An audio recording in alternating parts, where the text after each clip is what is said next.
शनाया की फ्लर्टी बातों को सुनने के बाद आहान ऑफिस चला गया। मिस्टर विक्रम ने पहले से ही आहान को कुछ जरूरी डॉक्यूमेंट्स मेल किए थे। आहान उसी काम में लगा हुआ था कि उसका फोन बजने लगा। आहान ने देखा कि कॉलर्स आईडी पर मिस्टर विक्रम का नाम फ्लैश हो रहा था। आहान ने तुरंत कॉल को उठाकर मिस्टर विक्रम से कहा, मिस्टर विक्रम, मैंने अभी अभी मेल्स पढ़ना शुरू किया है।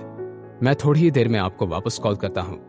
यंग मास्टर, क्या आपको शिमला डेली न्यूज़पेपर के बारे में पता है? शिमला डेली? मिस्टर विक्रम ने जब आहान का कंफ्यूज टोन सुना तो उन्होंने अंदाजा लगाया कि आहान के साथ बाहर क्या हो रहा है। इस सब का कोई आइडिया नहीं होगा उसे। मिस्टर विक्रम ने आहान को उन ऑनलाइन वेबसाइट में पब्लिश हुए आर्टिकल के लिंक भी शेयर कर दी।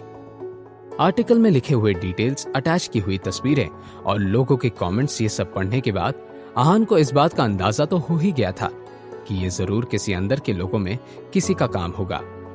मॉम, लगता है आपने मुझे गिल परिवार से निकालने के लिए पूरे शहर में तहलका मचा दिया है। अब देखते हैं ये तमाशा कितनी दूर तक जाता है।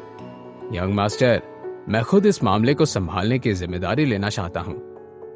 शिमला डेली कोई बड़ा न्यूज़पेपर नहीं है, लेकिन फिर भी इस न्यूज आर्टिकल की वजह से आपकी रेपुटेशन पर बुरा असर पड़ा है। यंग मास्टर, मैं माफी चाहता हूं। मेरे लापरवाह होने की वजह से ये आर्टिकल पब्लिश हुआ है। विक्रम जी, आपको इस सब में माफी मांगने की कोई जरूरत नहीं है। यह सब मिसेस यामिनी गिल का किया धरा है।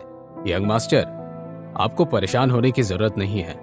मैं आज ही जाकर शिमला डेली न्यूज़पेपर ब्रांड को खरीद लेता हूं। साथ ही शिमला डेली के उस चीफ एडिटर को मैंने ढूंढ लिया है जिसने उस घटिया और रेपुटेशन बिगाड़ने वाले आर्टिकल को पब्लिश करने की परमिशन दी थी। और अगर आप चाहें तो मैं कार्तिक कोहली के आदमियों को हायर करके उस चीफ एडिटर को अच्छा सबक सिखाता हूं। बिल्कुल नहीं विक्रम जी, शिमला डेली को खरीदने की और किसी चीफ एडिटर को सबक सिखाने की कोई जरूरत नहीं है। ठीक है young master.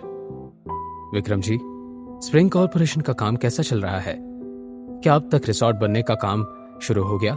Young master, resort का कंस्ट्रक्शन तो शुरू हो गया है, लेकिन हमें अभी भी कुछ टेक्निकल इश्यूज सामने आ रहे हैं।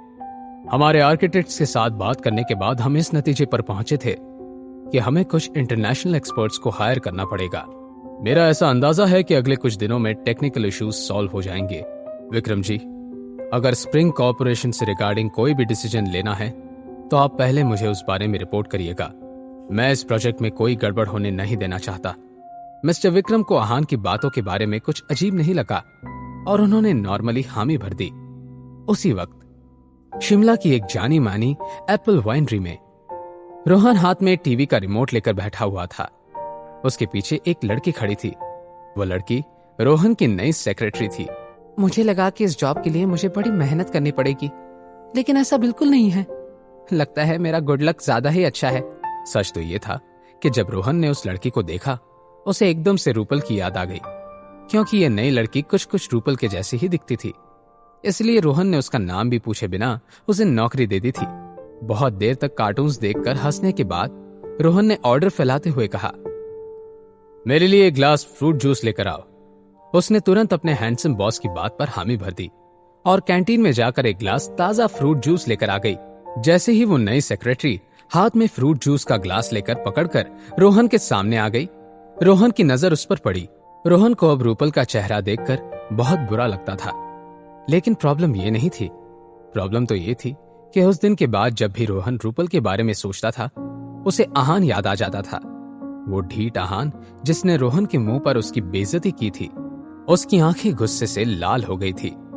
रोहन ने अपनी नई सेक्रेटरी की तरफ गुस्से से देखा और उसके हाथ से जूस का ग्लास लेकर जमीन पर पटक दिया। ये देखकर वो नई सेक्रेटरी घबरा गई।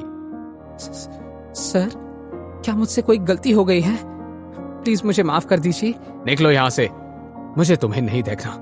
जाओ जाओ। उस नए सेक्रेटरी ने जब अजीब तरह से रोहन को देखा तो वो वहां से भाग गई। उसके जाने के तुरंत बाद फिर से उस रूम का दरवाजा खुला। मैंने कहा न जाओ, तुम्हें सुनाई नहीं देता? लेकिन पीछे मुड़कर देखने के बाद रोहन का गुस्सा धरा का धरा ही रह गया। जो आदमी वहां खड़ा था वो रोहन के लिए काम करने वाले मैनेजर की तरह था। रोहन सर, ये आहान से रिलेटेड है। आहान से रिलेटेड ऐसी क्या बात थी जो रोहन को पता लगने वाली थी? क्या ये आहान और शनाया के अलग होने के बारे में था? या फिर कुछ और? जानने के लिए सुनते रहिए पॉकेट एफएम।